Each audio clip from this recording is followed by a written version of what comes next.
Hello മക്കളെ, welcome to text tutor. അപ്പൊ നമ്മൾ ഇന്ന് പഠിക്കുന്നത് സോഷ്യൽ സയൻസിലെ പുതിയ ചാപ്റ്ററിന്റെ പേരെന്താണ്?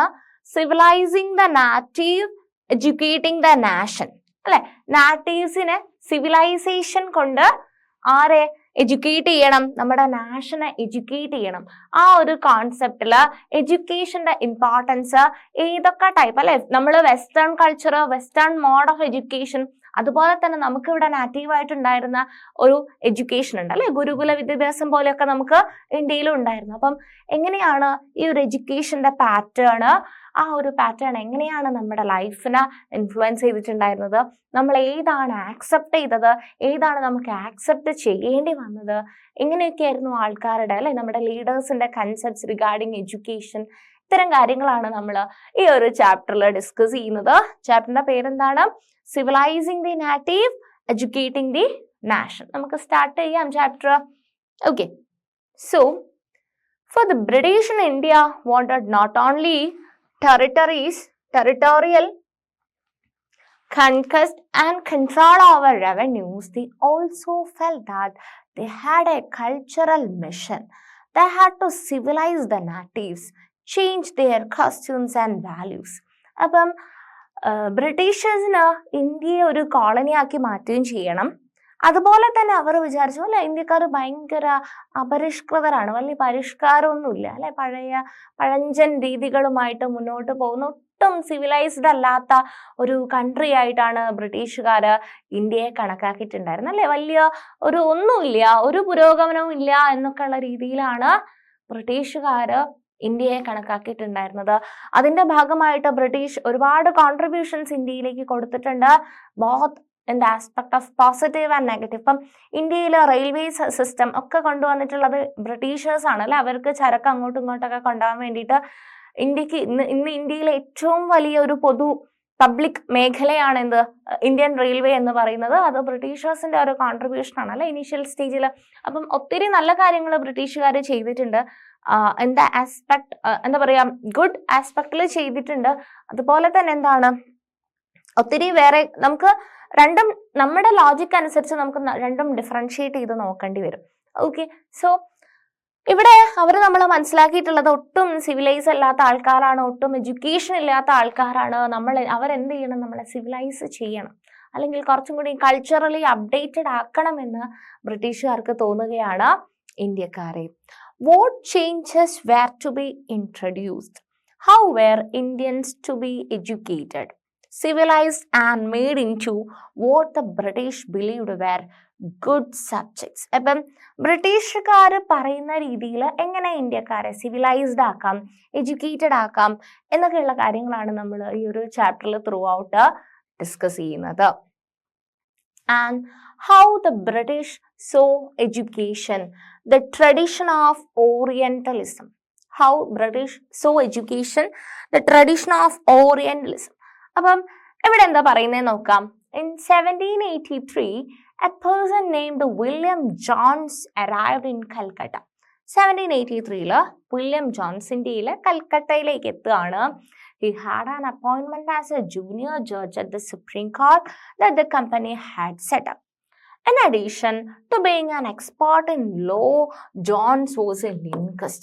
ജോൺസ് എന്തായിരുന്നു? ഈ വില്യം ജോൺസ് ആരായിരുന്നു? ഒരു ലിംഗ്വിസ്റ്റ് ആയിരുന്നു. ലിംഗ്വിസ്റ്റിക് എന്നൊക്കെ പറഞ്ഞു കഴിഞ്ഞാൽ എന്താ, അതെ, ലാംഗ്വേജിൽ ഒരു എക്സ്പേർട്ട് ആയിരുന്നു. അദ്ദേഹത്തിന് ഒത്തിരി ലാംഗ്വേജസ് അറിയായിരുന്നു. And he had studied Greek and Latin at Oxford, knew French and English, had picked up Arabic from a friend and had also learned Persian. അല്ലെ, ഒത്തിരി ഭാഷാസ് അറിയാം, ഒത്തിരി ലാംഗ്വേജസ് അറിയാം. നമുക്കും അറിയാം അല്ലെ, നമുക്ക് കൂടിപ്പോയാൽ ഒത്തിരി ഭാഷാസ് അറിയുന്ന ആൾക്കാരുണ്ടാവും നമ്മുടെ കൂട്ടത്തിൽ. എന്നാലും മെയിനായിട്ട് നമുക്ക് ഇംഗ്ലീഷ് അറിയാം, നമ്മുടെ നാറ്റീവ് ലാംഗ്വേജ് അറിയാം, പ്ലസ് ഹിന്ദി. ഇപ്പം ബോർഡേഴ്സിലൊക്കെ ഉള്ള ആൾക്കാരാണെന്നുണ്ടെങ്കിൽ, അല്ലെങ്കിൽ കുറച്ചും കൂടെ പോയാൽ തമിഴ് അറിയാൻ പറ്റുമായിരിക്കും, കുറച്ച് മലയാളം ടച്ചിൽ. പിന്നെ നമുക്ക് കുറച്ച് കന്നഡ അറിയുന്ന ആൾക്കാരുണ്ടാവും, തെലുഗു, അങ്ങനെ കുറച്ച് ഭാഷാസ് അറിയുന്ന ആൾക്കാരുണ്ടാവും അല്ലെ. അല്ലെങ്കിൽ ജർമ്മൻ ലാംഗ്വേജസ് അറിയുന്ന ആൾക്കാർ, ഫ്രഞ്ച് പഠിക്കുന്നവരുണ്ടാവും അല്ലെ, അല്ലെങ്കിൽ കുറച്ചും കൂടെ സാൻസ്ക്രിറ്റ് പഠിക്കുന്ന ആൾക്കാരുണ്ടാവും. അപ്പൊ കുറച്ചായിട്ട് ഇത്രയും ലാംഗ്വേജസ്. അപ്പം ഇദ്ദേഹവും ഒരു ലിംഗ്വിസ്റ്റ് എന്ന് പറഞ്ഞു കഴിഞ്ഞാൽ ലാംഗ്വേജിൽ അഡ്വാൻസ് ആയിട്ടുള്ള ആളായിരുന്നു, ഒത്തിരി ലാംഗ്വേജസ് അറിയായിരുന്നു. And At Calcutta, he began spending many hours a day with pandits who taught him the subtleties of Sanskrit language, grammar and poetry. അപ്പം അദ്ദേഹം അവിടെ ഒത്തിരി പണ്ഡിതന്മാരുണ്ടായിരുന്നു കൽക്കട്ടയിൽ. ആ കൽക്കട്ടയിലെ പണ്ഡിതന്മാരുടെ അടുത്ത് പോയിട്ട് അല്ലെ കുറച്ച് ലാംഗ്വേജസ് അല്ലെ സാൻസ്ക്രിറ്റ് ഒക്കെ പഠിക്കുക, കുറച്ച് ഗ്രാമർ. സാൻസ്ക്രിറ്റ് എന്ന് പറയുന്നത് കുറച്ച് കോംപ്ലിക്കേറ്റഡ് ആയിട്ടുള്ള ലാംഗ്വേജ് ആണ് അല്ലെ, ദൈവഭാഷയായിട്ടാ പറയുക. ദൈവങ്ങൾ സംസാരിക്കുന്നത് സാൻസ്ക്രിറ്റിലാണെന്നൊക്കെ പറയും അല്ലെ, പുരാണത്തിൽ അങ്ങനെയൊക്കെ പറയും. അപ്പം അതാണ് സാൻസ്ക്രിറ്റ് അല്ലെ. ബഹുവചനം ഏകവചനം എന്നൊക്കെ പറഞ്ഞിട്ട് കുറച്ച് കാര്യങ്ങളുണ്ട് സാൻസ്ക്രിറ്റിൽ.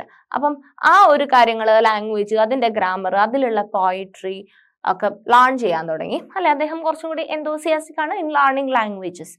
So soon he was studying ancient Indian text and law, philosophy, religion, politics, morality, arithmetic, medicine and the other sciences. അപ്പം ഫസ്റ്റ് ലാംഗ്വേജ് പഠിച്ചു. നമ്മുടെ ഇന്ത്യൻ കൾച്ചറിന്റെ അല്ലെങ്കിൽ ഇന്ത്യൻ ട്രഡീഷന്റെ ഒരു പ്രത്യേകതയുണ്ട്. എന്താണ്? മുന്നേ കൂട്ടി എഴുതി വെച്ചിട്ടുള്ള സാധനങ്ങളെല്ലാം ലൈക്ക് നമ്മുടെ ഒരു സിസ്റ്റം, നമ്മുടെ ഫോളോ ചെയ്തു വരുന്ന മെഡിസിൻസ്, ട്രഡീഷണൽ മെഡിസിൻസ്, അതുപോലെ തന്നെ നമ്മുടെ നിയമവശങ്ങൾ അല്ലെ, പല മനുസ്മൃതി ആണെങ്കിലും പല കാര്യങ്ങളും അല്ലെ, പല പല റെഫറൻസ് ഗൈഡ്സ്, ഓതന്റിക് ആയിട്ടുള്ള ലാംഗ്വേജ് എല്ലാം വന്നിരിക്കുന്നത് സാൻസ്ക്രിറ്റിലാണ്. അപ്പൊ നമ്മൾ എന്ത് ചെയ്യണം? ഈ ലാംഗ്വേജിൽ മനസ്സിലാക്കിയിട്ട് ഈ സാൻസ്ക്രിറ്റ് പഠിക്കുക. എന്നിട്ട് എന്ത് ചെയ്യുക? ഇതൊക്കെ ഈ ലിപികളിൽ എഴുതിയിട്ടുള്ള സാൻസ്ക്രിറ്റ് ലിപിയിൽ എഴുതിയിട്ടുള്ള സാധനങ്ങൾ അല്ലെ, കുറെ ശ്ലോകങ്ങളും കാര്യങ്ങളൊക്കെ ആയിട്ടായിരിക്കും ചിലപ്പോൾ എഴുതിയിട്ടുണ്ടാവും. അതൊക്കെ വായിച്ച് മനസ്സിലാക്കിയിട്ട് വേണം നമ്മൾ അത് എസൻസ് എടുക്കാൻ. അല്ലാതെ ഇന്നത്തെ പോലെ മലയാളത്തിലാണോ ഇംഗ്ലീഷിലാണോ ഒന്നുമല്ല എഴുതിയിട്ടുണ്ടായിരുന്ന. ഇന്ത്യയിലെ കാര്യങ്ങളൊക്കെ സാൻസ്ക്രിറ്റിലായിരുന്നു. ഇദ്ദേഹം എന്ത് ചെയ്തു? അതിനകത്ത് എഴുതിയിട്ടുള്ള ഫിലോസഫി, റിലീജിയനെ പറ്റിയിട്ട്, അതിന്റെ മൊറാലിറ്റി, അതിന്റെ മെഡിസിൻ അല്ലെ, കുറെ മെഡിസിൻസ് അല്ലെ, അതൊക്കെ എഴുതിയിട്ടുള്ളത് സാൻസ്ക്രിറ്റിലായിരുന്നു. അദ്ദേഹം സാൻസ്ക്രിറ്റ് ബേസ് പഠിച്ചു. അദ്ദേഹം പിന്നീട് ഇത്തരം കാര്യങ്ങളൊക്കെ ലേൺ ചെയ്യാൻ തുടങ്ങി. Jones discovered that his interests were shared by many British officials living in Calcutta at that time. Englishmen like Henry Thomas Silly Brooke and Nathaniel Hallhead were also busy discovering the ancient Indian heritage, mastering Indian languages, and translating Sanskrit and Persian works into English. അപ്പം ഇദ്ദേഹം മാത്രമല്ല, ഒത്തിരി ആൾക്കാർ അല്ലെ, ഒത്തിരി ആൾക്കാർ എന്ത് ചെയ്യുന്നുണ്ടായിരുന്നു? അറ്റ് ദ സെയിം ടൈം ഇതിൽ ഇൻട്രസ്റ്റ് കാണിച്ചിട്ട് സാൻസ്ക്രിറ്റ് അല്ലെങ്കിൽ പേർഷ്യൻ ലാംഗ്വേജസിലുള്ള സാധനങ്ങൾ മൊത്തം ഇംഗ്ലീഷിലേക്ക് ട്രാൻസ്ലേറ്റ് ചെയ്യും. അങ്ങനെ ട്രാൻസ്ലേറ്റ് ചെയ്താലുള്ള അഡ്വാൻറ്റേജ് എന്താണ്? അതെ, ഈ ഭാഷ പഠിക്കാത്ത ആൾക്കാർ അല്ലെ, ഈ സാൻസ്ക്രിറ്റ് ഒന്നും കുറച്ച് പാടാണ് പഠിക്കാൻ, പ്രയാസമാണ് പഠിക്കാൻ. അപ്പം ഇത്തരം പ്രയാസമുള്ള ഭാഷകൾ പഠിക്കാത്ത ആൾക്കാർക്ക് പോലും ജസ്റ്റ് ട്രാൻസ്ലേഷൻ ഇംഗ്ലീഷ് ഉണ്ടെന്നുണ്ടെങ്കിൽ ഇംഗ്ലീഷ് വായിച്ചു കഴിഞ്ഞാൽ മനസ്സിലാക്കാൻ പറ്റും, ഈ ബുക്കിനകത്ത് എന്താ എഴുതിയിട്ടുള്ളതെന്ന് അവർക്ക് മനസ്സിലാക്കാൻ പറ്റും. അപ്പം അത്തരം ഒരു ആവശ്യത്തിന് വേണ്ടിയിട്ട് ഇവർ എന്ത് ചെയ്തു? ഇത് ഈ പേർഷ്യൻ ലാംഗ്വേജസിലും സാൻസ്ക്രിറ്റിലും ഒക്കെ എഴുതിയിട്ടുള്ള കാര്യങ്ങൾ ഇവർ ഇംഗ്ലീഷ് ലാംഗ്വേജിലേക്ക് ട്രാൻസ്ലേറ്റ് ചെയ്യാൻ തുടങ്ങി. Together with them, John set up the Asiatic Society of Bengal and started a journal called Asiatic Researches. അപ്പം അദ്ദേഹം എന്ത് ചെയ്തു? അവരുടെ കൂടിയിട്ട് ഒരു ജേർണൽ സ്റ്റാർട്ട് ചെയ്തു. That is Asiatic Researches. Jones and Collybrock came to represent a particular attitude towards India. They shared a deep respect for ancient cultures both of India and the West. അപ്പം അദ്ദേഹം ഇത്തരം ഈ ലിപികളിലൊക്കെ എഴുതിയില്ലേ, സംസ്കൃത ലിപികളിലൊക്കെ എഴുതിയിട്ടുള്ള ബുക്കൊക്കെ വായിച്ച് ഇന്ത്യയുടെ ഒരു കൾച്ചർ ഇങ്ങനെയാണ്, ഇന്ത്യയിൽ പറഞ്ഞിരിക്കുന്ന അല്ലെങ്കിൽ ഇവിടെ പറഞ്ഞിരിക്കുന്ന കാര്യങ്ങൾ ഇതാണ്, അതിൻ്റെ ഒരു മഹത്വം അല്ലെ, അതിന് റെസ്പെക്ട് കൊടുക്കാൻ തുടങ്ങി. ഇന്ത്യൻ കൾച്ചറിനെ അദ്ദേഹം എന്ത് ചെയ്യാൻ തുടങ്ങി? റെസ്പെക്ട് ചെയ്യാൻ തുടങ്ങി. Indian civilisation they felt had attained its glory in the ancient past but had subsequently declined. അപ്പം അദ്ദേഹം ഇത്രയും കാര്യങ്ങൾ പഠിച്ചത് മനസ്സിലാക്കിയതിന് ശേഷം അദ്ദേഹം എന്താ മനസ്സിലാക്കിയത്? അല്ലെ, ഇന്ത്യയുടെ കൾച്ചറിന് അതിന്റെ ഒരു ഗ്ലോറി അറ്റ് ഇറ്റ്സ് പീക്ക് എത്തിയിട്ടുണ്ട്, ആൻഷ്യൻ പാസ്റ്റിൽ എത്തിയിട്ടുണ്ട്. പക്ഷെ ഇടക്കാലത്ത് എന്തായി പോയിട്ടുണ്ട്? അത് ഡിക്ലൈൻ ആയി പോയിട്ടുണ്ട് എന്നാണ് അദ്ദേഹം മനസ്സിലാക്കിയത്. In order to understand India, it was necessary to discover the sacred and legal texts that were produced in the ancient period. അപ്പം അത് മനസ്സിലാക്കാൻ വേണ്ടിയിട്ട് ടെക്സ്റ്റ് ബുക്ക് അല്ലെ നേരത്തെ പ്രൊഡ്യൂസ് ചെയ്തിട്ടുള്ള ടെക്സ്റ്റ് ബുക്ക് ഒക്കെ ഒന്ന് പഠിക്കേണ്ടതുണ്ട്. For only those texts could reveal the real ideas and laws of the Hindus and Muslims, and only a new study of these texts could form the basis of future development in India. അല്ലെ, ഈ ഒരു text ബുക്കിനെ base ആക്കി വെച്ച് പഠിച്ചെങ്കിൽ മാത്രമേ ഇന്ത്യയിൽ further എന്തെങ്കിലും developments ചെയ്യണം എന്നുണ്ടെങ്കിൽ ചെയ്യാൻ വേണ്ടി പറ്റുള്ളൂ. അപ്പൊ ഈ ടെക്സ്റ്റ് ബുക്ക് നന്നായിട്ട് പഠിക്കേണ്ടതുണ്ട്. എങ്കിൽ മാത്രമേ ആൾക്കാരെയും അതിനനുസരിച്ച് ഇന്ത്യക്കാരെയും അതിനനുസരിച്ച് അപ്ഡേറ്റഡ് ആക്കി എടുക്കണം എന്നൊരു ചിന്ത ഇദ്ദേഹത്തിന് വരികയാണ്. So Jones and Cowley-Brock went about discovering ancient texts, understanding their meaning, translating them and making their findings known to others. അപ്പം ഇദ്ദേഹവും ഈ ഫ്രണ്ടും ഇരുന്നിട്ട് എന്ത് ചെയ്യാണ്, ഇത് എല്ലാം സാൻസ്ക്രിറ്റിൽ എഴുതിയിട്ടുള്ള കാര്യമായിക്കോട്ടെ, ഇന്ത്യയിലെ ആൻഷ്യൻ്റ് ആയിട്ടുള്ള ബുക്സ് എല്ലാം എടുത്ത് റെഫർ ചെയ്ത് പഠിച്ച് അതിനെ എന്ത് ചെയ്യാണ്, ട്രാൻസ്ലേറ്റ് ചെയ്തിട്ട് ബാക്കിയുള്ള ആൾക്കാർക്കും കൂടി അവർ എന്തൊക്കെയാണ് ഇതിൽ കണ്ടുപിടിച്ചിട്ടുള്ള ആ കാര്യങ്ങളൊക്കെ മനസ്സിലാക്കുന്ന രീതിയിൽ ആൾക്കാർക്ക് മനസ്സിലാവുന്ന ഭാഷയിലേക്ക് ട്രാൻസ്ലേറ്റ് ചെയ്യാൻ തുടങ്ങി. This project, they believed, would not only help the British learn from Indian culture, അല്ലെ, അപ്പം ഇത് വായിക്കുന്ന സമയത്ത് അല്ലെ ബ്രിട്ടീഷുകാർക്ക് ഒരു കൾച്ചർ ഉണ്ട് അല്ലെ, വെസ്റ്റേൺ കൾച്ചർ ഉണ്ട്, അപ്പം ഇന്ത്യക്കാർക്ക് ഒരു കൾച്ചർ ഉണ്ട് അല്ലെ. അപ്പം നമ്മുടെ ഇന്ത്യക്കാരുടെ കൾച്ചർ അവർ ഇത്തരം ബുക്കുകളിൽ നിന്നെല്ലാം മനസ്സിലാക്കിയിട്ട് അത് ബ്രിട്ടീഷുകാർക്കും കൂടെ യൂസ്ഫുൾ ആവുന്ന രീതിയിൽ ട്രാൻസ്ലേറ്റ് ചെയ്ത് അത് അവർക്ക് മനസ്സിലാക്കുമ്പോൾ അവർക്കും കൂടെ ഇത് ഫോളോ ചെയ്യാൻ പറ്റുമല്ലോ. അത്രയ്ക്കും നല്ലൊരു ട്രഡീഷൻ ആണെന്നാണ് ഇദ്ദേഹം മനസ്സിലാക്കിയിട്ടുള്ളത്. But it would also help Indians rediscover their own heritage and understand the lost glories of their past. അദ്ദേഹം എന്താ മനസ്സിലാക്കിയിട്ടുള്ളത്, ഒന്ന് ഈ വെസ്റ്റേൺ കൾച്ചർ ഫോളോ ചെയ്യുന്ന ആൾക്കാർക്ക് ഇന്ത്യക്കാരുടെ ഒരു കൾച്ചർ മനസ്സിലാക്കിയിട്ട് അതിൽ നിന്ന് നല്ല കാര്യങ്ങൾ അഡോപ്റ്റ് ചെയ്ത് ജീവിക്കാൻ വേണ്ടി പറ്റും. പ്ലസ് ഇന്ത്യക്കാർക്ക് അവരുടെ പാസ്റ്റിൽ നല്ലൊരു ആൻഷ്യൻ പാസ്റ്റ് ആയിരുന്നു അല്ലെ, ഗ്ലോറിയസ് ആയിട്ടുള്ള ഒരു പാസ്റ്റ് ഉണ്ടായിരുന്നു.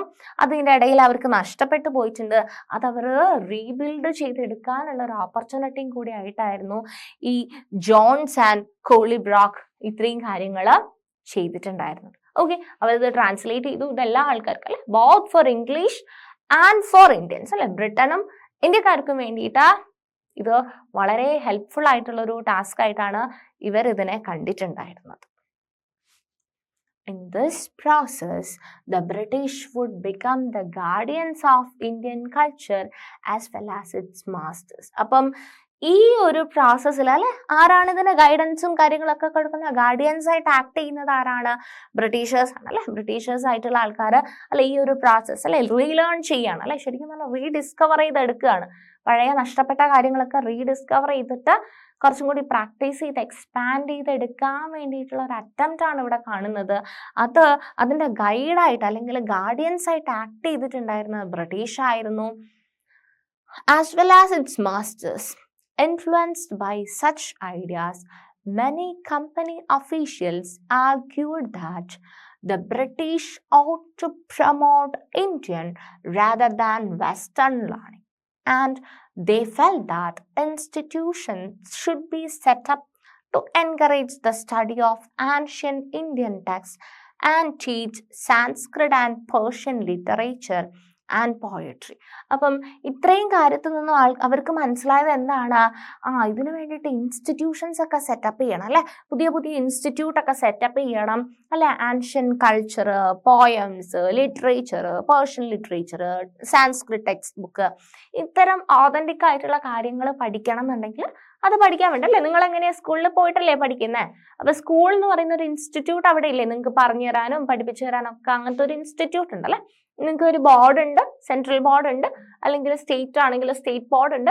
അപ്പം അത് പഠിച്ചു തരാൻ ഒരു ബോർഡ്, ഒരു ഇൻസ്റ്റിറ്റ്യൂഷൻ അല്ലെ, ഒരു ഇൻസ്റ്റിറ്റ്യൂഷണൽ സെറ്റപ്പ് അവിടെയുണ്ട്. അതുപോലെ തന്നെ ഈ ഒരു ആൻഷ്യൻ ടെക്സ്റ്റ് ബുക്കിനെ പറ്റിയിട്ട് ഇതിൽ കാണിച്ചിരിക്കുന്ന കാര്യങ്ങൾ, പ്ലസ് പോയിന്റ്സ് അല്ലെ, ബോണസ് പോയിന്റ്സ് ഒക്കെ പഠിപ്പിക്കാൻ വേണ്ടിയിട്ട് ഒരു ഇൻസ്റ്റിറ്റ്യൂഷൻ സെറ്റപ്പ് ചെയ്യണം എന്ന് പറയുകയാണ് the officials also thought that Hindus and Muslims ought to be taught what they were already familiar with and what they valued and treasured, not subjects that were alien to them. അല്ലെ, ഇപ്പൊ നേരത്തെ അവരെന്താ വിചാരിച്ചുകൊണ്ടിരുന്നത്, കുറെ ഇന്ത്യക്കാരുണ്ട്, ഇന്ത്യക്കാരെ മൊത്തത്തിൽ English പഠിപ്പിച്ച് കുറച്ചും കൂടെ സിവിലൈസ്ഡ് ആക്കണം എന്നൊക്കെ ഉള്ള ഒരു തിങ്കിങ് പ്രോസസ്സ് സൈഡിൽ കൂടെ നടക്കുന്നുണ്ടായിരുന്നു. അപ്പം അതിലാണ് ഇവിടെ ആൻഷ്യൻ ടെക്സ്റ്റ് ബുക്കിൽ തന്നെ ഇവരുടേതായിട്ടുള്ള കൾച്ചേഴ്സ്, ഇന്ത്യയുടെ കൾച്ചേഴ്സ് ഓൾറെഡി റിട്ടൺ ആണ്. അപ്പം അത് ഇവർക്ക് ഓൾറെഡി ഫെമിലിയർ ആയിട്ടുള്ള ഒരു കാര്യമുണ്ട്. ബ്രിട്ടീഷുകാർ എന്താ ചിന്തിക്കുന്നത്, ഇന്ത്യക്കാർക്ക് ഓൾറെഡി ഫെമിലിയർ ആയിട്ടുള്ള ഇന്ത്യൻ ഹിന്ദുസിനായിക്കോട്ടെ ഇന്ത്യൻ മുസ്ലിംസിനായിക്കോട്ടെ അവർക്ക് ഓൾറെഡി ഫെമിലിയർ ആയിട്ടുള്ള കുറച്ച് കാര്യങ്ങളുണ്ട്. അവർ അതിൽ എക്സ്പേർട്സ് ആണ്, അതിൽ എക്സ്പേർട്ട് ആയിട്ടുള്ള, അപ്പൊ അവർക്ക് ഭാഷയും കാര്യങ്ങളൊക്കെ അറിയാം. അതിൽ എക്സ്പേർട്ട് ആയിട്ടുള്ള ആൾക്കാരെ അതിൽ തന്നെ കൂടുതൽ ഡെവലപ്പ് ചെയ്യുക. നമ്മൾ പറയില്ലേ, മാത്സ് അറിയുന്ന ആൾക്കാരെ മാത്സ് പഠിപ്പിക്കുക, ഇംഗ്ലീഷിൽ പ്രാവീണ്യമുള്ള ഒരാളെ മാത്സ് ഇരുത്തി പഠിപ്പിച്ചു കഴിഞ്ഞാൽ ഇതിലാണോ നമ്മൾ എക്സ്പേർട്ട് ആയിട്ടുള്ളത്, അതിലൊന്നും കൂടെ നമ്മൾ എക്സലന്റ് ആവാൻ വേണ്ടിയിട്ടല്ലേ ശ്രദ്ധിക്കേണ്ടത് എന്നുള്ളത് പോലെ ഇവിടെ ഓൾറെഡി നമുക്ക് ഇന്ത്യൻ ഹിന്ദുസിനും മുസ്ലിംസിനും ഒക്കെ അവർക്ക് ഈ ഒരു ആൻഷ്യൻ കാര്യങ്ങളൊക്കെ പറ്റി ധാരണയുണ്ട്. അപ്പൊ അവരത് കുറച്ചും കൂടെ പഠിപ്പിക്കുക. ആൻഡ് ഇംഗ്ലീഷ് എന്ന് പറയുന്നത് ഇവർക്ക് കംപ്ലീറ്റ്ലി അലൈൻ ആയിട്ടുള്ള ഒരു ലാംഗ്വേജ് ആണ്, ഒരു സിസ്റ്റമാണ്, ഒരു കൾച്ചറാണ്. അപ്പം ബെറ്റർ എന്ന് പറയുന്നത് എന്താണ്, the officials also thought that Hindus and Muslims ought to be taught what they were already familiar with and what they valued and treasured, not subjects that were alien to them. Okay. Only then they believed could the British hope to win a place in the hearts of the natives. Only then could the alien rulers expect to be respected by their subjects. അപ്പം അങ്ങനല്ലേ അവർക്ക് എന്താണോ വേണ്ടത്, ബ്രിട്ടീഷുകാരുടെ thought process ആണ് എന്താണ്, ഇന്ത്യക്കാർക്ക് എന്താണോ വേണ്ടത് അത് നമ്മൾ പഠിപ്പിച്ചു കൊടുക്കുക. അങ്ങനെ ചെയ്യുന്ന സമയത്ത് ഇന്ത്യക്കാരുടെ മനസ്സിൽ നമ്മളോടൊരു റെസ്പെക്ട് തോന്നും. അങ്ങനെ നമുക്ക് അവരുടെ മൈൻഡ് വിൻ ചെയ്യാൻ വേണ്ടി പറ്റും, അവരുടെ ഹാർട്ട് വിൻ ചെയ്യാൻ പറ്റും എന്നുള്ളൊരു തോട്ട് പ്രോസസ് ആണ് ഇവിടെ വരുന്നത്. With this object in view, a madrasa was set up in Calcutta in 1781 to promote the study of Arabic. അപ്പം ആ ഒരു ഒബ്ജക്റ്റീവില് 1781 എന്താ സെറ്റപ്പ് ചെയ്തു, ഒരു മദ്രസ എവിടെ സ്റ്റാർട്ടാക്കി, അറബിക് ലാംഗ്വേജ് പഠിക്കാൻ വേണ്ടിയിട്ട് മദ്രസ കൽക്കട്ടയില് 1781 സെറ്റ് ചെയ്തു. ആൻഡ് പേർഷ്യൻ, അറബിക് ഉണ്ട്, പേർഷ്യൻ ഉണ്ട്, ഇസ്ലാമിക് ലോ ഇസ്ലാമിക് ലോ എല്ലാം മദ്രസ വഴിയാണ് പഠിപ്പിക്കുന്നത്.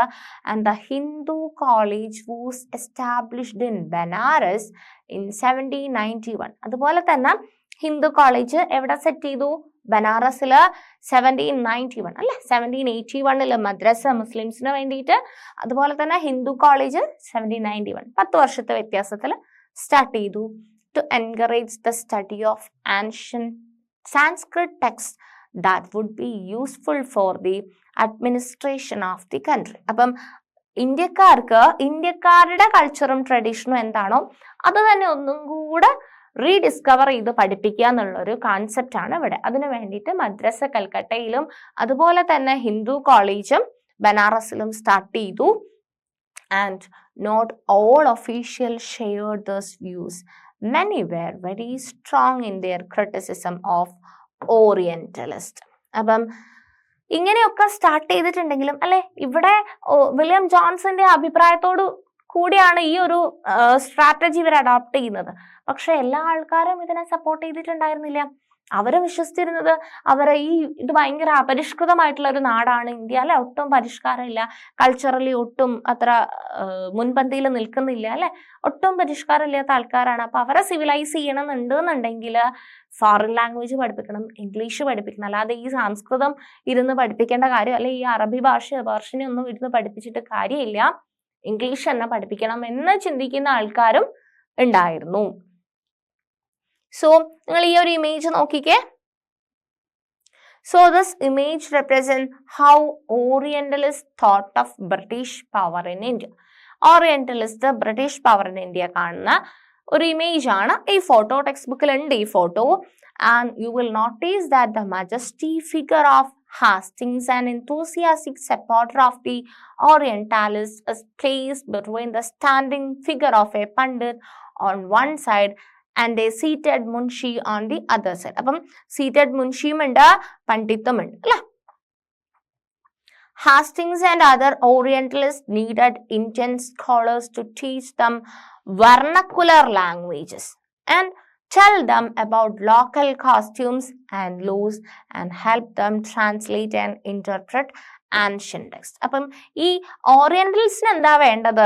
അവർക്ക് വെർണക്കുലർ ലാംഗ്വേജസ് പഠിപ്പിക്കണം, അതുപോലെ തന്നെ നമ്മുടെ ട്രഡീഷണൽ ആയിട്ടുള്ള കാര്യങ്ങൾ അല്ലെ, ലോക്കൽ ലോസും ആൻഷ്യൻ ടെക്സ്റ്റ് ഒക്കെ ഇന്റർപ്രറ്റ് ചെയ്തിട്ട് ട്രാൻസ്ലേറ്റ് ചെയ്തെടുക്കാം എന്നതൊക്കെയാണ് ഓറിയന്റലിസ്റ്റിന്റെ ഉദ്ദേശം എന്ന് പറയുന്നത്. Hastings took the initiative to set up the Calcutta Madrasa and believed the ancient customs of the country and Oriental learning ought to be the basis of British rule in India. Okay, അപ്പൊ നമുക്ക് ഈ terms എന്തൊക്കെയാണെന്ന് നോക്കാം. Okay, orientalist എന്ന് പറഞ്ഞു കഴിഞ്ഞാൽ ആരാണ്? Orientalist എന്ന് പറഞ്ഞു കഴിഞ്ഞാൽ ആരാണ്? ഓറിയന്റലിസ്റ്റ് എന്ന് പറഞ്ഞു കഴിഞ്ഞാൽ those with a scholarly knowledge of the language and culture of Asia. ഏഷ്യയിലെ ലാംഗ്വേജസ്, ഏഷ്യയിലെ കൾച്ചർ, ഇതിനെ പറ്റിയൊക്കെ അറിയുന്ന ആൾക്കാർ അല്ലെ, അത്തരം കാര്യങ്ങൾ അറിയുന്ന ആളെയാണ് ഓറിയന്റലിസ്റ്റ് എന്ന് പറയുന്നത്. Okay, Asian culture, Asian languages, costumes, അങ്ങനത്തെ കാര്യങ്ങളൊക്കെ അറിയുന്ന ആളെയാണ് ഓറിയന്റലിസ്റ്റ് എന്ന് പറയുന്നത്. മുൻഷി എന്ന് പറഞ്ഞു കഴിഞ്ഞാൽ ആരാണ്? മുൻഷി കേട്ടിട്ടുണ്ടോ? മുൻഷി എന്ന് പറഞ്ഞു കഴിഞ്ഞാൽ a person who can read, write and teach Persian language എഴുതി വായിച്ച് പഠിപ്പിക്കാൻ കഴിയുന്ന ആളെയാണ് മുൻഷി എന്ന് പറയുന്നത്. ഇനി വെർണക്കുലർ ലാംഗ്വേജ് എന്ന് പറഞ്ഞു അല്ലെ, വെർണക്കുലർ ലാംഗ്വേജ് പ്രൊമോട്ട് ചെയ്യുന്നതെന്ന് കണ്ടു അല്ലെ ഓറിയന്റലിസ്റ്റ്. അപ്പം വെർണക്കുലർ ലാംഗ്വേജ് എന്ന് പറഞ്ഞു കഴിഞ്ഞാൽ A term generally use to refer to a local language അല്ലെ, നമുക്ക് ഇവിടെ ആണെന്നുണ്ടെങ്കിൽ നമ്മുടെ local languages or dialect as distinct from what is seen as the standard language. അപ്പം സ്റ്റാൻഡേർഡ് ലാംഗ്വേജ് അല്ലാതെ ലോക്കൽ ലാംഗ്വേജിനെയാണ് നമ്മൾ വെർണക്കുലർ ലാംഗ്വേജ് എന്ന് പറയുന്നത്. Colonial countries like India, the British used the term to mark the difference between the local languages of everyday use and the English, the language of the imperial masters. അപ്പോൾ ഇവിടെ vernacular language എന്ന് പറയുന്നത് colonial പീരീഡിൽ കണ്ടിട്ടുണ്ടായിരുന്നത് നമ്മൾ ഇവിടെ സംസാരിക്കുന്ന ഭാഷയും അവർ standard ആയിട്ട് കണ്ടിട്ടുള്ള ഭാഷ എന്ന് പറയുന്നത് ഇംഗ്ലീഷ് ആണ്. ഗ്രേറ്റ് ബ്രിട്ടൻ എന്നാ പറയുന്നത് അല്ലെ. സോ ഇംഗ്ലീഷ് ആണ് അവരുടെ ഏറ്റവും മാസ്റ്റർ ആയിട്ട് കണ്ടിട്ടുള്ള ലാംഗ്വേജ് എന്ന് പറയുന്നത് ഇംഗ്ലീഷ് ആണ്. ബാക്കിയുള്ള ലാംഗ്വേജ് അല്ലെ, ഇന്ത്യയിലുള്ള ബാക്കി ലാംഗ്വേജസിന് എന്താണ്? വെർണക്കുലർ ലാംഗ്വേജസ് എന്നുള്ളൊരു വേർഡാണ് അല്ലെ. It is a term gradually use to refer to local language. Okay, so അതാണ് 3 terms: orientalist, munshi and vernacular. Clear? So next, grave errors of the East. From the early 19th century, many British officials began to criticize the Orientalist vision of learning. Orientalist എന്താ പറയുന്നത്? അല്ല, ഇവിടുത്തെ ആൾക്കാരെ ഇവിടുത്തെ language തന്നെ പഠിപ്പിച്ച് അതിൽ എക്സൽ ചെയ്യിപ്പിക്കുക എന്നുള്ളൊരു കോൺസെപ്റ്റ്. അതിന് ഒരുപാട് ആൾക്കാർ എന്ത് ചെയ്തിട്ടുണ്ടായിരുന്നു? ക്രിട്ടിസൈസ് ചെയ്യുന്നുണ്ടായിരുന്നു. They said that knowledge of the East was full of errors. അവരെന്താ പറഞ്ഞിട്ടുണ്ടായിരുന്നത്? അല്ല, ഇതിനെ ക്രിട്ടിസൈസ് ചെയ്യുന്ന ആൾക്കാർ എന്താ പറഞ്ഞിട്ടുള്ളത്? ഈ ഈസ്റ്റിലെ ലാംഗ്വേജ് അല്ലെ, ഇന്ത്യയിലൊക്കെ ഉള്ള ലാംഗ്വേജ് എന്ന് പറയുന്ന ഫുൾ എററാണ്, ഇതിലൊക്കെ പഴയ ബുക്കാണ്, ഭയങ്കര പഴക്കമുള്ള ബുക്കാണ്, ഒട്ടും കൾച്ചർ ഇല്ലാത്ത, ഒട്ടും സ്റ്റാൻഡേർഡ് അല്ലാത്ത സാധനങ്ങളാണ്, ഒട്ടും സയന്റിഫിക് അല്ല, ഒട്ടും ഫുൾ എററാണ്, കംപ്ലീറ്റ് എറർ ആയിട്ടുള്ള അല്ലെ പൊട്ടത്തരങ്ങളാണ് ഇതിനകത്തുള്ളത് അല്ലെ. അത്തരം കാര്യങ്ങളല്ല അവരെ പഠിപ്പിക്കേണ്ടത് എന്നുള്ള രീതിയിൽ സംസാരിച്ചു. They said that knowledge of the East was full of errors and unscientific thought അല്ലെ, ഒട്ടും സയന്റിഫിക് അല്ലാത്ത കാര്യങ്ങളാണ്. Eastern literature was known serious and light hearted. അപ്പം അത് നോൺ സീരിയസ് ആയിട്ടുള്ളതും ലൈറ്റ് ഹാർട്ടഡ് ആയിട്ടുള്ള അല്ലെ സിമ്പിൾ കാര്യങ്ങളായിട്ടുള്ള കാര്യങ്ങളാണ് എഴുതിയിട്ടുള്ളത്. So they argued that it was wrong on the part of the British to spend so much effort in encouraging the study of Arabic and Sanskrit language and literature. അപ്പം ഈ criticise ചെയ്യുന്ന ആൾക്കാർ, ഓറിയന്റലിസ്റ്റിനെ criticise ചെയ്യുന്ന ആൾക്കാർ എന്ത് പറഞ്ഞു? നമ്മൾ ഇത്രയും എഫേർട്ട് ഇട്ട്, അല്ലെങ്കിൽ ഇത്രയും പൈസയാണെങ്കിൽ അങ്ങനെയും ഒക്കെ എല്ലാ രീതിയിലും എഫേർട്ട് ഇട്ടിട്ട് ഇവരെ ഇത്രയും കഷ്ടപ്പെട്ട് ഇത്രയും അൺസയന്റിഫിക് ആയിട്ടുള്ള ഒട്ടും ഓതന്റിക് അല്ലാത്ത കാര്യങ്ങൾ പഠിപ്പിക്കാൻ വേണ്ടി നമ്മൾ ഇത്രയും എഫേർട്ട് ഇടേണ്ട കാര്യമൊന്നുമില്ല. നമ്മൾ ഈ അറബിക്കും സാൻസ്ക്രിറ്റും ഒന്നും അല്ല അവിടെ പഠിപ്പിക്കേണ്ടത് എന്ന് പറഞ്ഞു അല്ലെ. James mill was one of those who attacked the orientalist. അപ്പം ഓറിയന്റലിസ്റ്റിനെ കംപ്ലീറ്റ് ആയിട്ട് അല്ലെ പ്രൊട്ടസ്റ്റ് ചെയ്ത് അറ്റാക്ക് ചെയ്ത ആളായിരുന്നു ജെയിംസ് മിൽ.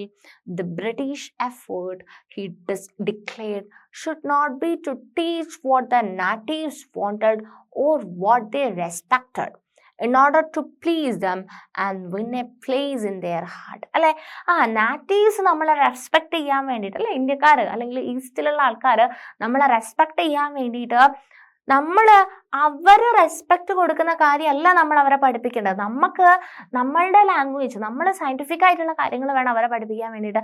അല്ലാതെ അവരുടെ റെസ്പെക്ട് വാങ്ങിക്കാൻ വേണ്ടിയിട്ട്, അവരുടെ മനസ്സിലൊരു സ്ഥാനം പിടിക്കാൻ വേണ്ടിയിട്ട് നമ്മൾ അവരുടെ ഭാഷയല്ല, അല്ലെങ്കിൽ അവർക്ക് എന്താണോ വേണ്ടത് അതല്ല നമ്മൾ ചെയ്തു കൊടുക്കേണ്ടത് എന്നുള്ള രീതിയിലാണ് ജെയിംസ് മില്ല് പറഞ്ഞത്.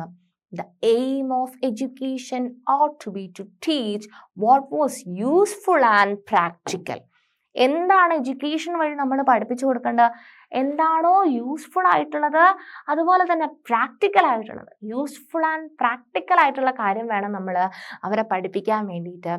So Indian should be made familiar with the scientific and technical advances that the West had made, rather than with the poetry and sacred literature of the Orient. അപ്പം അവരെ എന്ത് പഠിപ്പിക്കണം? സയന്റിഫിക്കലി ആൻഡ് ടെക്നിക്കലി കുറേ advancement, അല്ലെ, science ഇങ്ങനെ പുരോഗമിച്ച് പോകുന്നുണ്ട്.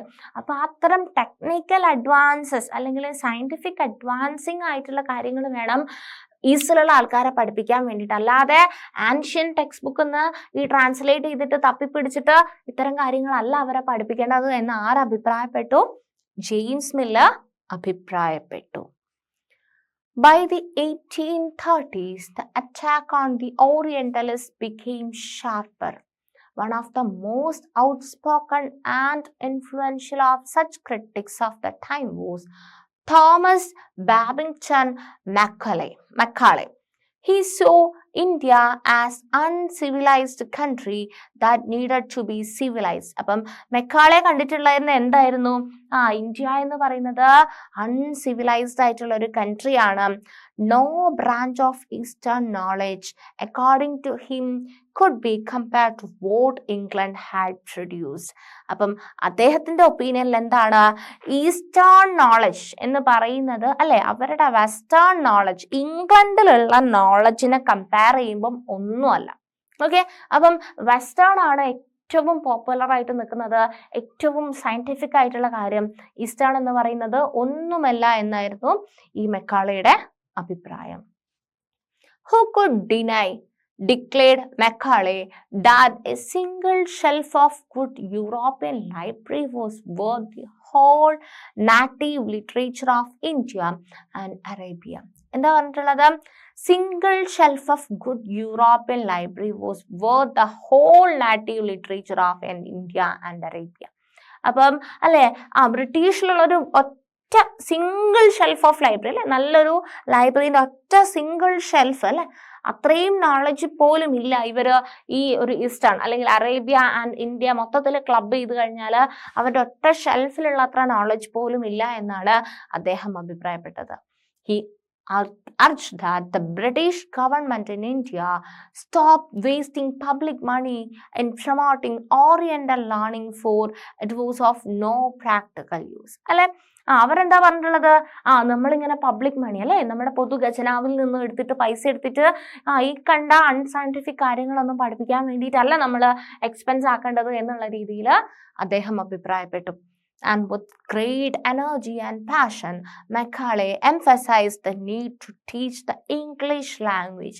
അദ്ദേഹം ഒത്തിരി പാഷനോട് കൂടി അദ്ദേഹം എന്ത് സ്റ്റാർട്ട് ചെയ്യാൻ വേണ്ടി തുടങ്ങി? ഇംഗ്ലീഷ് ലാംഗ്വേജ് പഠിപ്പിക്കാൻ വേണ്ടി തുടങ്ങി. He felt that knowledge of English would allow Indians to read some of the finest literature the world had produced. It would make them aware of the developments in Western science and philosophy.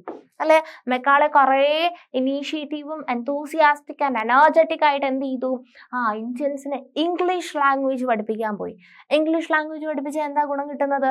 അവർക്ക് ഭാഷ പഠിക്കുന്ന ആൾക്കാർക്ക് western produce ചെയ്ത് വെച്ചിട്ടുണ്ട് അല്ലെ, ഒത്തിരി കാര്യങ്ങൾ western produce ചെയ്ത് വെച്ചിട്ട് മെക്കാളെ അക്കോർഡിംഗ് ടു അദ്ദേഹത്തിന്റെ വ്യൂ ആണ് ഞാൻ ഈ പറയുന്നതല്ല. എന്താണ്, ഒത്തിരി കാര്യങ്ങൾ ഇംഗ്ലീഷ് ലിറ്ററേച്ചറിലുണ്ട്. അപ്പം ഒത്തിരി ഡെവലപ്പിംഗ് ആയിട്ടുള്ള കാര്യങ്ങൾ ഇംഗ്ലീഷിലുണ്ട്. അപ്പം ഇവർ ഈ ഭാഷ പഠിച്ചു കഴിഞ്ഞാൽ അവർക്ക് ഒത്തിരി കാര്യങ്ങൾ വായിച്ച് ഇന്ത്യക്കാർക്ക് മനസ്സിലാക്കാൻ വേണ്ടി പറ്റും എന്നുള്ള രീതിയിൽ. അല്ലാതെ നമ്മൾ ഇത്തരം അല്ലാത്ത ഓറിയന്റൽ കാര്യങ്ങൾക്ക് വേണ്ടിയിട്ട് എന്ത് ചെയ്യാൻ പാടില്ല, നമ്മൾ പബ്ലിക് മണി യൂസ് ചെയ്യാൻ പാടില്ല എന്നാണ് ഇവിടെ അഭിപ്രായപ്പെടുന്നത്. Teaching of English could thus be a way of civilizing people, changing their tastes, values and culture. So, English എന്ന് പറയുന്നത് എന്താണ്? ആൾക്കാരെ ഇംഗ്ലീഷ് പഠിപ്പിക്കുക എന്ന് പറയുമ്പോൾ അല്ലെ, ടീച്ചിങ് ഇംഗ്ലീഷ് എന്ന് പറയുന്നത് ആൾക്കാരെ സിവിലൈസ് ചെയ്യുന്നതിന് തുല്യമാണ്. അവരുടെ ടേസ്റ്റും വാല്യൂസും കൾച്ചറൊക്കെ മാറണം അല്ലെ, ഇംഗ്ലീഷ് കൾച്ചർ അല്ലെ. നമ്മൾ പണ്ട് പഴയ ഫോട്ടോസും പഴയ കാര്യങ്ങളൊക്കെ എടുത്ത് നോക്കിയാൽ നമ്മുടെ ഒരു ഈവൻ നമ്മുടെ ഡ്രസ്സിങ് സ്റ്റൈല് പോലും എന്താണ്, ഇന്ത്യൻസിനൊരു ട്രഡീഷണൽ മെത്തേഡ് അല്ലെ. സാരി ആണെങ്കിൽ സാരി, അല്ലെങ്കിൽ പാവാട ബ്ലൗസ്, പട്ടുപാവാട അങ്ങനത്തെ ആണെങ്കിൽ അങ്ങനെ, അല്ലാണ്ട് വേറെ മുണ്ട് ധരിക്കുന്ന ആൾക്കാർ അല്ലെ. അത്തരം ഡ്രസ്സിങ്ങിൽ വ്യത്യാസമുണ്ട്. വെസ്റ്റേൺ കൾച്ചർ എന്ന് പറയുന്നത് എന്താണ്, പാൻസ്, സ്യൂട്ട് അല്ലെ, അത്തരത്തിലുള്ള ഡ്രസ്സിങ് പോലും വ്യത്യാസമുണ്ട്. അപ്പൊ കൾച്ചറിലായിക്കോട്ടെ, എല്ലാത്തിലും കോസ്റ്റ്യൂംസിലായിക്കോട്ടെ എല്ലാം വ്യത്യാസമുണ്ട്. So teaching of English could thus be a way of civilizing people, changing their taste, values and culture. Following Macaulay's the English Education Act of 1835. English Education Act year ഓർത്ത് വയ്ക്കുക, ഏതാണ്? 1835 was introduced. English Education Act 1835 introduced. The decision was to make English the medium of instruction for higher education and to stop the promotion of Oriental institutions like the Calcutta Madrasa and Banaras Sanskrit College. എന്തായിരുന്നു ഈ English education act 1835 പാസ്സാക്കിയതിനു ശേഷം ഉള്ള change എന്ന് പറയുന്നത്? എന്താണ്? Promote ചെയ്യുക അല്ലെ. എന്ത് പഠിപ്പിക്കാൻ പ്രൊമോട്ട് ചെയ്യുക? ഇംഗ്ലീഷ് ലാംഗ്വേജ് പഠിപ്പിക്കാൻ വേണ്ടി പ്രൊമോട്ട് ചെയ്യുക. അതുവരെ പഠിപ്പിച്ചുകൊണ്ടിരുന്ന ഓറിയന്റലിസ്റ്റ് പഠിപ്പിച്ചുകൊണ്ടിരുന്ന അല്ലെ അത്തരം ഇൻസ്റ്റിറ്റ്യൂഷൻ അല്ലെ, ബനാറസിലുള്ള സാൻസ്ക്രിറ്റ് കോളേജ്, അതുപോലെ തന്നെ മദ്രസ ഉണ്ടായിരുന്നു, കൽക്കട്ട മദ്രസ ഒക്കെ എന്ത് ചെയ്യാൻ വേണ്ടിയിട്ട് സ്റ്റോപ്പ് ചെയ്യാൻ വേണ്ടിയിട്ട്. These institutions were seen as temples of darkness. അത്തരം ഇൻസ്റ്റിറ്റ്യൂഷൻ അല്ലെ, ഈ ഓറിയന്റലിസ്റ്റ് ഇൻട്രൊഡ്യൂസ് ചെയ്തിട്ടുള്ള ഇൻസ്റ്റിറ്റ്യൂഷൻസിനെ എന്തായിട്ടാണ് ഇവിടെ കണ്ടിട്ടുള്ളത്? ടെമ്പിൾസ് ഓഫ് ഡാർക്ക്നെസ് അല്ലെ, ഇരുട്ടിന്റെ അമ്പലങ്ങളായിട്ട് അല്ലെ. ഫുൾ ഇരുട്ടാണെന്ന് പറഞ്ഞു കഴിഞ്ഞാൽ അതിനകത്ത് കാര്യമൊന്നുമില്ല, ഒട്ടും യൂസ്ഫുൾ അല്ലാത്ത അല്ലെങ്കിൽ ഒട്ടും നോളജിനെ തരാത്ത കാര്യങ്ങൾ അല്ലെ. ഡാർക്ക് എന്ന് പറഞ്ഞാൽ അജ്ഞാനമാണ് അല്ലെ, നോളജ് ഇല്ലാത്ത ഒരവസ്ഥയാണ്. സോ ഒട്ടും നോളജ് പ്രൊവൈഡ് ചെയ്യാത്ത ടെമ്പിൾസ് ഓഫ് ഡാർക്ക്നെസ് ആയിട്ടായിരുന്നു. These institutions were seen as temples of darkness that were falling off themselves into decay. English textbooks now began to be produced for schools. അപ്പം 1835 English education act വന്നതിന് ശേഷം സ്കൂൾസിലൊക്കെ എന്ത് provide ചെയ്യാൻ തുടങ്ങി?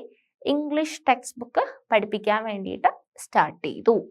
Okay, so ഇത്രയായിരുന്നു നമുക്ക് ഈ ഒരു സെഷൻ്റെ അകത്ത് ഡിസ്കസ് ചെയ്യാനുണ്ടായിരുന്നത്. എന്തൊക്കെ കാര്യങ്ങളാണ് നമ്മൾ ഈ ഒരു ചാപ്റ്ററിൽ ഇതുവരെ പഠിച്ചിട്ടുണ്ടായിരുന്നത്? Civilising the native, educating the nation എന്ന് പറയുന്ന ചാപ്റ്റർ ആയിരുന്നു നമ്മൾ ഡിസ്കസ് ചെയ്തുകൊണ്ടിരുന്നത്. ഇതിനകത്ത് നമ്മൾ സിവിലൈസ്ഡ് അല്ലെങ്കിൽ ബ്രിട്ടീഷുകാർക്ക് എന്താണ് നമ്മളെ സിവിലൈസ്ഡ് ആയിട്ട് കാണണം, അല്ലെങ്കിൽ നമ്മൾ ഒട്ടും സിവിലൈസ്ഡ് അല്ല എന്നൊരു തോന്നൽ വന്നില്ല ഇന്ത്യക്കാര്. സോ അവിടെ ഓറിയന്റലിസം വരികയാണ്.